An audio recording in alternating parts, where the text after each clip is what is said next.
ओम नमः शिवाय। जय श्री राम। साथियों जो 2025 से लेकर के 2032 तक का जो टाइम है, ये जो टाइम है वो शनि के अंदर है, यानी कि न्याय का समय है। प्रकृति के अंदर जो है न्याय चक्र चलेगा, यानी कि बहुत तरह के खतरनाक बदलाव होंगे।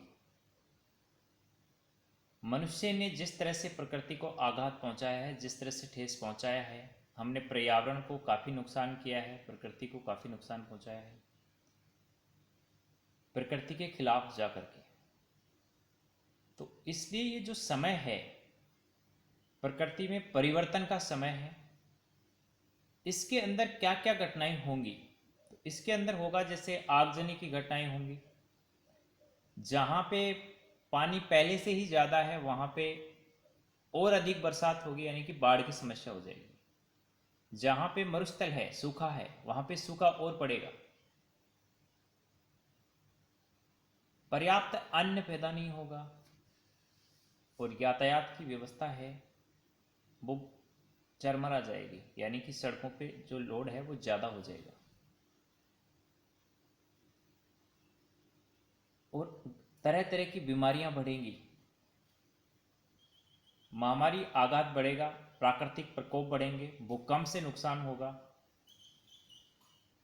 तो देखो इन सब से बचने का क्या उपाय है। तो एक ही उपाय है इन सब से बचने का कि आप प्रकृति को थोड़ा कम से कम नुकसान पहुंचाएं, प्राकृतिक रूप से अपनी जीवन शैली को थोड़ा ढाल लें और भगवान की शरण में चले जाएं। जिस प्रकार से जैसे बरसात आती है तो हम क्या लेते हैं, छत्ता ले लेते हैं, छतरी ले लेते हैं, तो थोड़ा हमको थोड़ा प्रॉब्लम कम होती है बरसात में। उसी प्रकार से अगर हम भगवान की छत्र छाया में चले जाएंगे तो ये जो प्राकृतिक प्रकोप है इससे हमें तकलीफ कम होगी।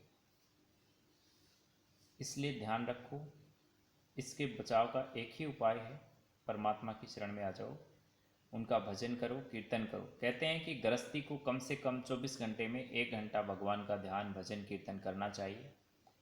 लेकिन 1 घंटा छोड़ो आप, अब समय ऐसा चल रहा है कि इतनी लाइफ बिजी रहती है कि नहीं मिल पाता है समय। तो 1 घंटा छोड़ो, कम से कम 15 से 20 मिनट आप भगवान का ध्यान करो।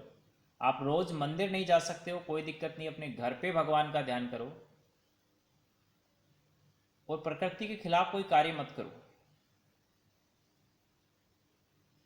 तो शायद आप इससे बच सकते हैं। वरना ये जो महाप्रलय का समय है इसके बाद आप जीवित नहीं बचेंगे। धन्यवाद। जय हिंद, जय भारत।